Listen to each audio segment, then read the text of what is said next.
Praise the lord. మన ప్రభువును రక్షకుడైన యేసుక్రీస్తు నామములో ఈ కృపావాక్యాన్ని వీక్షిస్తున్న దేవుని బిడ్డలందరికీ నా హృదయపూర్వక వందనాలు. బిడ్డలారా, అందరూ బాగున్నారు కదా? ఈ శుభవేళ దేవుడిస్తున్న ఒక మాటను చూద్దాం. ప్రకటన గ్రంథం 7వ అధ్యాయం 17వ వచనంలో రెండో మాటను మనం చూస్తే, ఆఖరి మాట, దేవుడే వారి కన్నుల నుండి ప్రతి బాష్ప బిందువును తుడిచివేయును.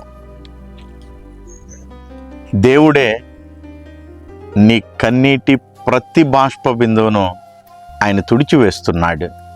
ఈ శుభవేళ దేవుడు మాట్లాడుతున్న మాట, ఎవరి కన్నులు, ఎవరి కన్నీళ్లను ఆయన తుడుస్తాడు అంటే ఒక 3 మాటలు మనం ధ్యానం చేద్దాం. సమూయేలు మొదటి గ్రంథం 16వ అధ్యాయం 7వ వచనాన్ని చూస్తే, హృదయము లక్ష్యపెట్టువాని ఎదుట, మన హృదయం మనల్ని లక్ష్య పెట్టే వాని ఎదుట నిర్మలముగా కనబడాలి.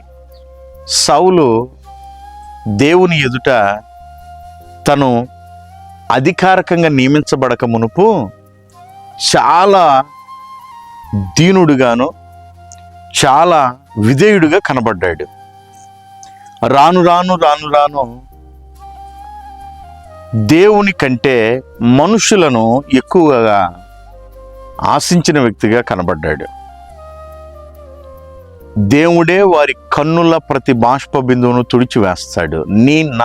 మన కన్నీళ్ళు ఆయన తొడవాలి అంటే మనము మన హృదయాన్ని లక్ష్య పెట్టి దేవుని ఎదుట నిర్మలముగా కనబడాలండి. అలాగనే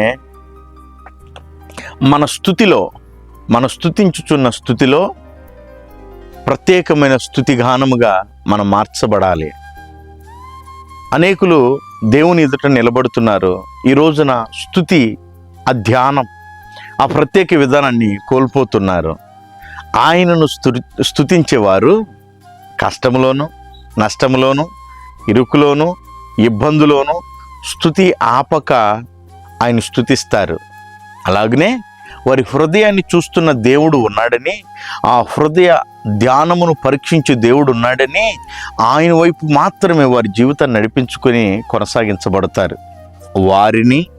వారి కన్నీళ్లను ఆయన తుడిచివేస్తాడు. నా ప్రియ దేవుని బిడ్డలారా, ఈ రోజున మన హృదయం దేని వైపు లక్ష్య పెడుతుంది? మనం ఎవరిని స్తుతించడానికి ఇష్టపడుతున్నాం? ఎవరిని గణపరచడానికి ఇష్టపడుతున్నాం? కాస్త మనకు సహకరించే వారు కనబడ్డారనుకో, వారిని మనం గణపరుస్తాం, వారిని గొప్ప చేస్తాం, వారంతటి వాళ్ళు లేరు అన్నట్లుగా మన బ్రతుకును కొనసాగిస్తాం. దేవుని మాట వినబడుతుంది కదా. ఈవేళ నీ హృదయ ధ్యానం, నీ స్తుతి యాగం ఆయనకి ఇంపైన హోమముగా మార్చబడితే నీ కన్నీటి ప్రతి బాష్ప బిందువును ఆయన తుడిచి వేస్తాడు. నీ కన్నీళ్లకు ప్రతిగా పూదండను ఆయన నీకు ఇస్తాడు. ఆ దేవుడు అట్టి కృప మీకు, మీ కుటుంబాలకు కలుగు చేయును గాక. చిన్న ప్రార్థన చేసుకుందాం. పరిశుద్ధుడైన తండ్రి, నీకు స్తోత్రం. ఈ శుభవేళ నీ బిడ్డలు విన్న వాక్యాన్ని బట్టి వారి కన్నీటి ప్రతి బాష్ప బిందువును తొడచబడాలి అంటే నీ హృదయం లక్ష్యపెట్టు దేవుని ఎదుట పరిశుద్ధంగా కనబడాలని, నేను స్తుతించాలని మీరు సెలవిచ్చారు. మా స్తుతిలో, మా హృదయ ధ్యానములో ఏ విధము చేతనైనను నీకు సన్నిహితమైన భక్తులుగా నడిపించమని యేసు నామమున అడుగుచున్నాను తండ్రి. ఆమెన్. God bless you. దేవుడు మిమ్మల్ని దీవించునుగాక. ఈ ఛానల్ సబ్స్క్రైబ్ చేయండి, అనేకులకు షేర్ చేయండి, ఈ కృపావాక్యాన్ని అనేకులకు పంచండి. God bless you. దేవుడు మిమ్మల్ని దీవించునుగాక. ఆమెన్.